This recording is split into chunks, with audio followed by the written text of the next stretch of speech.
அரங்கத்தம்மா பள்ளி எழுந்தருளாயே. அரங்கத்தம்மா பள்ளி எழுந்தருளாயே.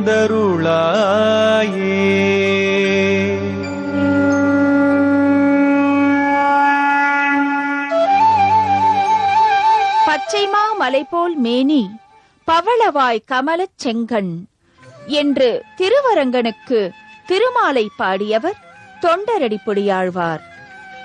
அவ்வாறு மலையாய் நதியாய் கடலாய் உருகொண்ட திருமாலை ஆழ்வார்கள் வழி நின்று திவ்ய தேசங்கள் தோறும் தரிசித்து வருகிறோம்.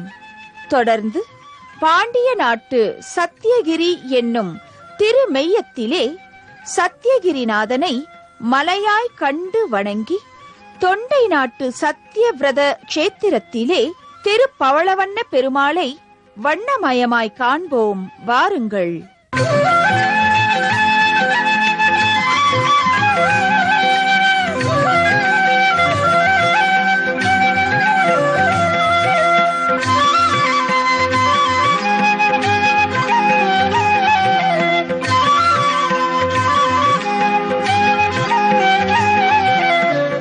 திருமெய்யம் பிரம்மாண்ட புராணத்திலே சத்தியகிரி கஷேத்திரம் என்று புகழ்பெற்ற திவ்ய தேசம். ஆதிசேஷன், சந்திரன், சத்திய மகரிஷி ஆகியோர் தவமிருந்து ஸ்ரீமன் நாராயணனின் திருவருள் பெற்ற திவ்ய தேசம். சிலையாளா மரமெய்த திரளாளா என திருவாலியிலே தெய்வ சிலையார் ராமனை பாடிய மங்கை வேந்தன் அடுத்த வரியிலே திருமெய்ய மலையாளா நீயாள வளையாள மாட்டோமே என்று மலையாய் நின்ற சத்தியகிரிநாதனை திருமெய்யத்திலே கைதொழுது நின்றார். திருப்புல்லானி ஜெகநாதனை போல பிரதான மூர்த்தியாய் சத்தியகிரிநாதன் நின்றிருக்க, திருக்கோவிலின் தென்மேற்கு பகுதியில் ஆதிசேஷனின் மேல் அனந்த சயனமாய் பள்ளி கொண்டுள்ளான் எம்பெருமான். இந்த திருமெய்யத்து எம்பெருமானுக்கென்று ஒரு தனிப்பதிகமாக திருமங்கையாழ்வார் இயற்றி பாடாவிட்டாலும் துணுக்கு பாசுரங்களாக பெரிய திருமொழி கொண்டு பாடி, மேலும் திருக்குறுந்தாண்டகம் பெரிய திருமடல் பிரபந்தத்திலே திருமெய்யத்து இன்னமுத வெள்ளத்தை வணங்கி நின்றார். மையார் கடலும் மணிவரையும் மாமுகிலும் கொய்யார் குவளையும் காயாவும் போன்று இருண்ட மெய்யானை மெய்ய மலையானை சங்கேந்தும் கையானை கைதொழா கையல்ல கண்டாமே. பகவான் என்கிற தத்துவம் உள்ளதே, அந்த தத்துவம் எப்படிப்பட்டது என்றால் உண்மையான தத்துவம். வாசுதேவனே சத்தியம் என்று சொல்லும்படியான விஷயம். சத்தியம் என்றால் எக்காலத்திலும் மாறாததாக அமைந்திருக்கக்கூடியது. வேதாந்தம் காட்டுகிறது. அந்த பிரம்மத்தை காட்டுகிற பொழுது, அடையாளம் காட்டுகிற பொழுது அழகான வார்த்தைகளாலே காட்டுகிறது. சத்தியம், ஞானம், அனந்தம், பிரம்மா. பிரம்மம் என்னும்படியான தத்துவம் உண்மை பொருள், என்றென்றும் இருக்கக்கூடிய பொருள், ஒரு நாளும் ஒரு விதமான மாறுபாடும் அற்றதாய் இருக்கக்கூடிய பொருள். அதனால்தான் அதனை சத்தியம் என்கிறார்கள். சத்தியத்துக்கு யார் எப்படி சொன்னாலும், யார் எந்த வண்ணமாக சொன்னாலும் அதற்கு ஒரு நாளும் மாறுபாடு ஏற்படுவதே கிடையாது. ஆகவே சத்தியமானது எந்த காலத்தினாலும் மாற்றப்பட முடியாததாக, எந்த காலத்திலேயும் அழிக்கப்பட முடியாததாக அமைந்திருக்கிறது. அவன்தான் அழிவற்றவனாயிருக்கக்கூடிய பகவான் சத்திய சொரூபனாகவே தான் அமைந்திருக்கிறான்.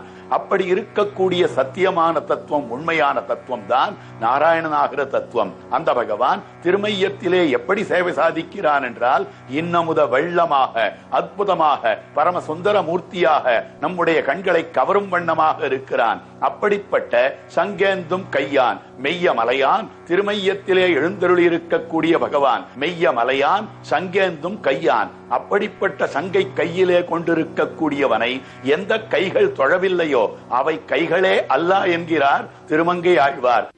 ஆதிசேஷனுக்கு திருவருள் புரிய லக்ஷ்மி ஹயக்ரீவனாய் எம்பெருமான் காட்சி தந்த திருத்தலம். சத்திய தீர்த்த கரையினிலே உய்ய வந்த நாச்சியாரின் மணாளன் ராஜகோபாலனாய் கோவில் கொண்டிருக்கின்றான்.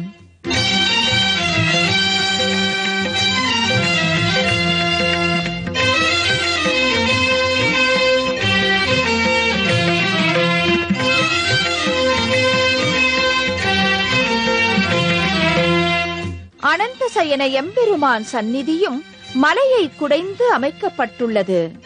திருக்கடல் மல்லை பதிகத்திலே மெய்யமென்னும் தடவரை மேல் கிடந்தானே என்று பாடி நின்றார் பரகாலன். சத்தியம், அனந்தம், பிரம்மா என்ற வேத வாக்கியத்தின்படி அடியவர்களுக்கு மெய்யனாயிருக்கும் சத்தியகிரிநாதனை பவித்ரோற்சவ தினத்திலே நம் மெய்யும் உருகும்படி வணங்கி நிற்கின்றோம்.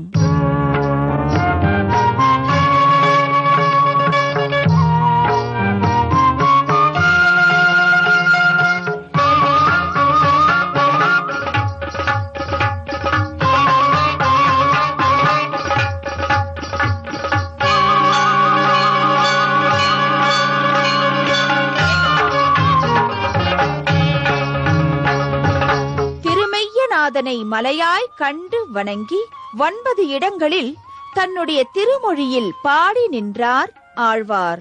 ஆயினும் வரம் தரும் மாமணி வண்ணன் உரையும் சத்தியவிரத கஷேத்திரத்திலே கோவில் கொண்டிருக்கும் திருப்பவள வண்ணனை தன்னுடைய திருநெடுந்தாண்டக பாசுரத்திலே ஒரே பாசுரத்தில் 6 திவ்ய தேசங்களை குறிப்பிட்டு பவள வண்ண பெருமாளை பணிந்தார். சத்தியகிரி கஷேத்திரத்திலே மலையாய் நின்ற எம்பெருமானை தரிசித்த நாம் சத்தியவிரத கஷேத்திரமாம் காஞ்சியிலே பவளமாய் காண்போம். ஆழ்வார்கள் தரிசனம்.